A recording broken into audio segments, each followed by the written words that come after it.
Hello everyone. आज के इस सेशन में हम बात करने वाले हैं अनुवर्तन के बारे में। अनुवर्तन अगर आपको शब्द समझ नहीं आ रहा है तो आप इसको ऐसे समझो, जैसे हमारे पास मस्तिष्क होता है, हमारे पास तंत्रिका तंत्र होता है। उसका काम क्या होता है, हमारे जो बॉडी है उसको पूरे कंट्रोल करता है कि कब आपको हाथ उठाना है, कब आपको पल के झपकाना है, ठीक है, कब आपको पैर आगे करके चलना है। तो सीधी सिंपल बात यह है कि हमारे पास जो काम हमारे पास मस्तिष्क और न्यूरॉन मिलकर करते हैं, वही काम जो पेड़ पौधे होते हैं इनमें भी तो दैनिक क्रियाएं होती हैं। ये श्वसन करते हैं, प्रकाश की ओर होते हैं, अगर इनको छू लें तो इनकी पत्ती कभी कभी बंद हो जाती हैं। इनके पास बलें होती हैं, वो बल को पकड़ कर चढ़ते हैं, है कि नहीं, ठीक है। पानी ढूंढने के लिए इनकी जड़ें अंदर जाती हैं, पत्तियाँ प्रकाश लेती हैं, ठीक है, वायु लेती हैं। तो ये जो पूरी प्रक्रिया हो रही है, तो इसे कंट्रोल करने के लिए कोई ना कोई तो होना चाहिए। तो इसे कंट्रोल करने का काम करता है हमारे पास में अनुवर्तन। ये अनुवर्तन है क्या, तो आप बोलना जो पौधे होते हैं ना, पौधों में अनुवर्तन, ठीक है, जिसे हम बोलते हैं ट्रॉपिज्म, हार्मोन की वजह से होता है। और इसमें हमने हार्मोन के बारे में पहले पढ़ा है कि जो पौधे होते हैं उनमें कई प्रकार के हार्मोन पाए जाते हैं, ठीक है। हमने पढ़ा था ऑक्सिन हार्मोन पाया जाता है, एब्सिसिक हार्मोन पाया जाता है, ठीक है। ऐसे कई प्रकार के हमने आपको 5 से 6 हार्मोन बताए थे, ठीक है। उसमें सबसे इम्पोर्टेंट हार्मोन हमने आपको बताया था ऑक्सिन हार्मोन, जिसका काम क्या था, जिसका काम था पौधों को वृद्धि देना, मतलब पौधों को वृद्धि कराने में ये मदद करता था। जो ऑक्सिन हार्मोन होता है ना, ये मेनली क्या करता है, अनुवर्तन में सहयोग करता है। अभी अनुवर्तन होता कैसे है, कितने प्रकार का होता है, वो हम आगे देखेंगे, ठीक है। तो क्या अनुवर्तन ज़्यादा कुछ नहीं है, ऐसा मान के चलो जो काम हमारे पास मस्तिष्क करता है ना, वही काम अनुवर्तन पेड़ पौधों में करता है, ठीक है। तो सबसे पहले अगर हम बात करें ऑक्सिन के बारे में, ठीक है। देखो, ऑक्सिन के बारे में बात करना ज़रूरी है क्योंकि जितना भी हम अनुवर्तन पढ़ेंगे ना, सब में कहीं ना कहीं ऑक्सिन की भागीदारी तो है। तो अगर ऑक्सिन के बारे में जाने तो ऑक्सिन क्या है, हमारे पास में एक पौधे के द्वारा हार्मोन है, प्लांट हार्मोन है। और इसका मेन काम होता है पौधों को वृद्धि को नियंत्रित करना, ये पौधे कितनी वृद्धि करेंगे उसको नियंत्रित करता है, ठीक है। और साथ में क्या है, तने और जड़ के सिरे पर जो टिप होती है, जो हमारे पास जड़ें होती टिप होती हैं, इनके सिरे पर ये बनता है ना। और इसका काम होता है जैसे प्रकाश है, जल है, गुरुत्वाकर्षण मतलब नीचे हमारे पास भूमि की ओर है, कुछ रासायनिक संकेतों के अनुसार जो असमान रूप से फैल जाते हैं उनको फैलाने का काम ये करता है, ये पौधे को ऑर्डर देता है, ठीक है। कैसे काम कर रहा है, मैकेनिज्म क्या है ट्रोपिज्म का, जो हम अनुवर्तन की बात कर रहे हैं, या आखिर काम कैसे करता है, ठीक है। जैसे हमारे पास आपने नाम सुना होगा प्रकाश अनुवर्तन, ठीक है। मतलब क्या है, प्रकाश एक तरफ से पड़ने पर ऑक्सीजन छाया वाली ओर चला जाता है, ठीक है, जहाँ अधिक वृद्धि होती है, और तना प्रकाश वहाँ की ओर मुड़ जाता है।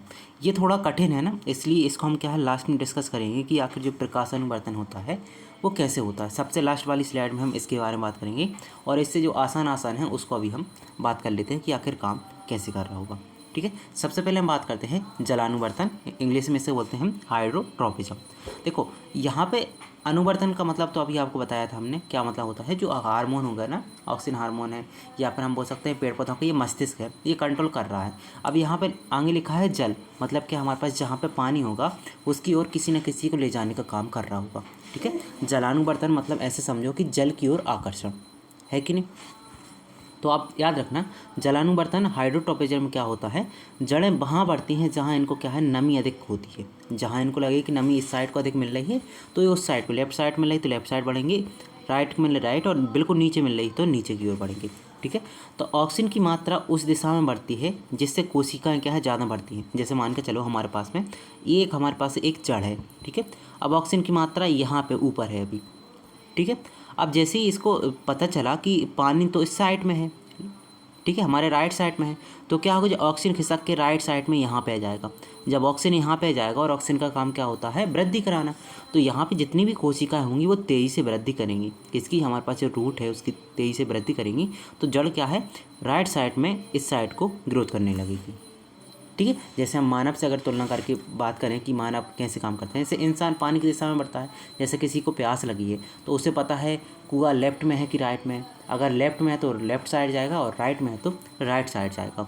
वैसे ही जो पेड़ पौधा की जड़ों का अनुभव हो जाता है कि पौधा की नमी कहाँ सारी, जहाँ नमी होगी वहीं पर पानी होगा, तो उस साइड क्या है, ऑक्सीजन हार्मोन बढ़ने लगता है, उसके कारण क्या होता है, इस साइड वृद्धि होने लगती है और इस साइड को मुड़ जाती है, ठीक है। जलानुवर्तन मतलब जहाँ पे जल है उसकी ओर बढ़ने को बोलते हैं जलानुवर्तन, ठीक है, जल की ओर आकर्षण। इसके बाद हम बात करते हैं गुरुत्वानुवर्तन की। अब देखो, इसको हम बोलते हैं गुरुत्वानुवर्षण बोलेंगे या फिर जियोट्रॉपिज्म। ठीक है, जियो का मतलब क्या होता है आपने पढ़ा होगा, जियो का मतलब क्या है, जियोग्राफी आपने पढ़ा होगा, ठीक है, जियोलॉजी पढ़ा होगा। ये अक्सर किससे संबंधित हो, जहाँ भी जियो आप शब्द देख लो ये संबंधित होता है हमारे पास में भूमि से। जहाँ पे भी भूमि की बात हो रही होती है अक्सर वहाँ पे हम किसकी बात करते हैं, जियो की बात करते हैं। और ट्रॉपिज्म अभी बताया था, अनुवर्तन मतलब किसी की ओर मुड़ना या फिर किसी से दूर की ओर मुड़ना, मतलब किसी के पास जा रहा है या फिर किसी से दूर जा रहा है। तो जड़ें जो होती हैं, जो जड़ें हैं, ठीक है, जड़ें नीचे की दिशा में बढ़ती हैं क्योंकि उन्हें गुरुत्व चाहिए, भूमि चाहिए। तो ऑक्सीजन के निचले हिस्से में इकट्ठा हो जाता है जिससे धीमी गति से क्या उनकी वृद्धि होने लगती है। इसी को बोलते हैं हम जियोट्रॉपिज्म। अगर हम जड़ों के केस में देखें तो जियोट्रॉपिज्म कैसे होगा, पॉजिटिव होगा। मतलब सीधी सिंपल बात यह है, जो जियोट्रॉपिज्म है हम दो प्रकार से पढ़ते हैं। एक को हम बोलते हैं पॉजिटिव जियोट्रॉपिज्म, एक को बोलते हैं हम नेगेटिव, मतलब एक धनात्मक गुरुत्वानुवर्तन है और एक ऋणात्मक गुरुत्वानुवर्तन है। ठीक है, इन दोनों का मतलब ये है, धनात्मक हम तब बोलेंगे जब वो गुरुत्वाकर्षण कहाँ नीचे की ओर लगता है, तो आप बोलो गुरुत्वाकर्षण की दिशा में अगर बढ़ रहा है तो उससे धनात्मक बोलेंगे, और गुरुत्वाकर्षण की अपोजिट में बढ़ रहा है तो उससे क्या बोलेंगे, ऋणात्मक। जैसे हम इस पौधे के बारे में बात करें तो आप क्या देख रहे हो, ये नीचे की ओर बढ़ रही है, इसकी जड़ें नीचे की ओर बढ़ रही हैं, तो हम बोलेंगे ये धनात्मक होगा हमारे पास में गुरुत्वानुवर्षण, मतलब पॉजिटिव जियोट्रॉपिज्म है। जबकि हमारे पास जो तना है और पत्तियाँ हैं, तना और पत्तियाँ क्या हैं, नीचे हमारे पास ग्रेविटी नीचे है, जमीन नीचे है, और ये कहाँ बढ़ रही है, ऊपर की ओर बढ़ रही है, नेगेटिव जा रही है, मतलब विपरीत जा रही हैं। तो कभी कभी पूछ लेता है जो तना होता है वो किस प्रकार का जियोट्रॉपिज्म शो करता है, तो आप बोलना जो तना होता है वो करता है नेगेटिव जियोट्रॉपिज्म, और जो जड़ें होती हैं, रूट होती हैं, वो करती हैं पॉजिटिव जियोट्रॉपिज्म। ठीक है, बात क्लियर है, ओके। अब आज हम बात करते हैं रसानुवर्तन की, जिसे हम बोलते हैं कीमियोट्रॉपिज्म, और बहुत इंपॉर्टेंट है ये, अक्सर बच्चे भूल जाते हैं, तो याद रखना रसानुवर्तन या फिर कीमियोट्रॉपिज्म क्या होता है। तो याद रखना जो फूल होते हैं, फूलों में अंडाणु रासायनिक संकेत छोड़ देते हैं। जैसे हमारे पास ये फूल ओवम अंडाशय है, इसमें क्या हमारे पास अंडाणु है, ये क्या काम करेंगे, ये रासायनिक संकेत छोड़ेंगे, इसे हम बोलते हैं रासायनिक संकेत, मतलब हार्मोन छोड़ रहे हैं। तो ये संकेत पराग नलिका को अपनी ओर आकर्षित करने का काम करते हैं। तो ऑक्सिन और अन्य हार्मोन इसमें महत्वपूर्ण भूमिका निभाते हैं। तो एक अक्सर क्वेश्चन पूछा गया था DSSB में या फिर CTET में पूछा गया था कि जो हमारे पास में पराग कोष होता है, या हमारे पास ये है ना पुरुष भाग होता है, यहाँ पे ये आपको लगा देखा होगा आपने, ये इसमें क्या होता है, हमारे पास पराग कण होते हैं। ठीक है, यहाँ पे हमारे पास में अंडाशय होता है। ठीक है, तो एक क्वेश्चन पूछा गया था कि जो बीजाणु होते हैं, बीजाणु की ओर जो परागकण होते हैं उनके आकर्षण, या फिर आप बोल सकते हैं जो परागकण का पूरा हमारे पास में पुरुष भाग होता है, इसका बीजाणुओं की ओर आकर्षण किसके कारण होता है, तो किसके कारण होता है, वो होता है कीमोट्रॉपिज्म, मतलब रसानुवर्तन के कारण होता है। ठीक है, इसके कारण में रसायन और कुछ और हार्मोन भी इसके लिए जिम्मेदार हो सकते हैं, लेकिन केवल इतनी बात याद रखो, जो रसानुवर्तन है इसमें क्या होगा, मेल और फीमेल जो भाग होंगे वो एक दूसरे की ओर अट्रैक्ट होंगे। ठीक है, ऐसे मान के चलो ये हमारे पास फीमेल भाग था, और ये जो है हमारे पास जहाँ परागकण होते हैं ये मेल भाग होता है। तो मेल और फीमेल भाग अगर एक दूसरे की ओर अट्रैक्ट हो रहे हैं, किसके कारण हो रहे हैं, रसानुवर्तन के कारण। ठीक है, ओके। एक होता है हमारे पास बाह्यानुवर्तन, ठीक है, एरोट्रॉपिज्म। अब देखो बाह्यानुवर्तन याद रखो, एरो का मतलब क्या होता है, हमारे पास एयर होता है, वायु होती है, तो सीधी सिंपल बात है ऑक्सीजन की दिशा में जड़ों का बढ़ना। ठीक है, जब कभी क्या होता है मिट्टी में अगर ऑक्सीजन की कमी होती है इनके पास में, तो जड़ें हवा की ओर, जैसे आपने बरगद वगैरह का देखा होगा, बरगद में क्या होता है ऊपर से भी जड़ें निकलने लगती हैं सहारा देने के लिए, और इनका काम क्या होता है, ये ऑक्सीजन को भी करती हैं और सहारा भी देती हैं।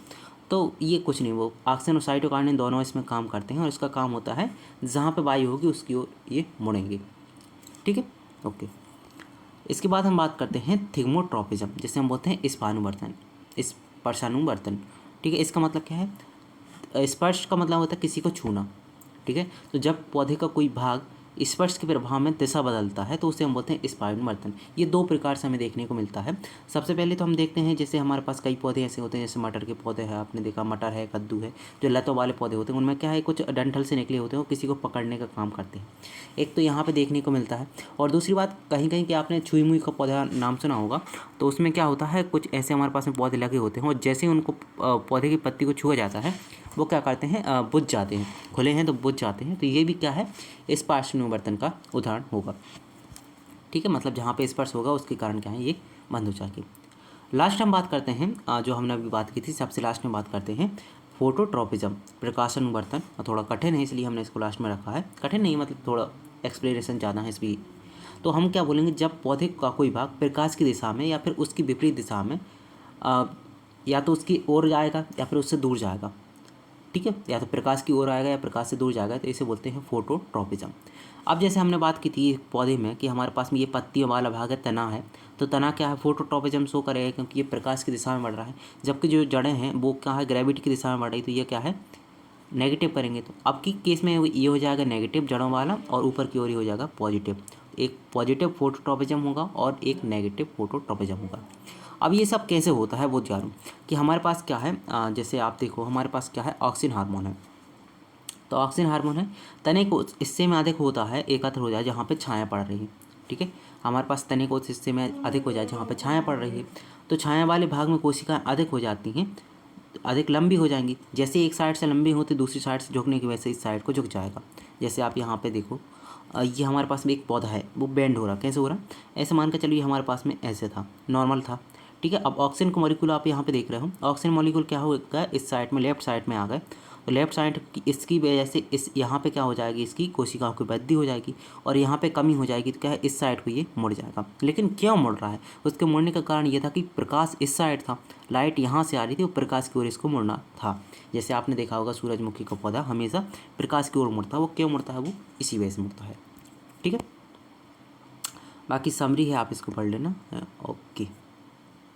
और एक इम्पोर्टेंट बात याद रखना, अक्सर पूछ लेता है, जो ट्रॉपिज्म का बॉस किसे बोलते हैं। बॉस का मतलब है कि ट्रॉपिज्म को ज़्यादातर कंट्रोल कौन करता है, तो ऑक्सीजन हार्मोन ज़्यादातर इसे कंट्रोल करता है, डायरेक्शन देता है कि कब कौन सा हार्मोन आपको रिलीज़ करना है। ऑक्सीजन भी एक हार्मोन है, लेकिन ये बताता है कि कब कौन सा काम आपको करना है, ठीक है।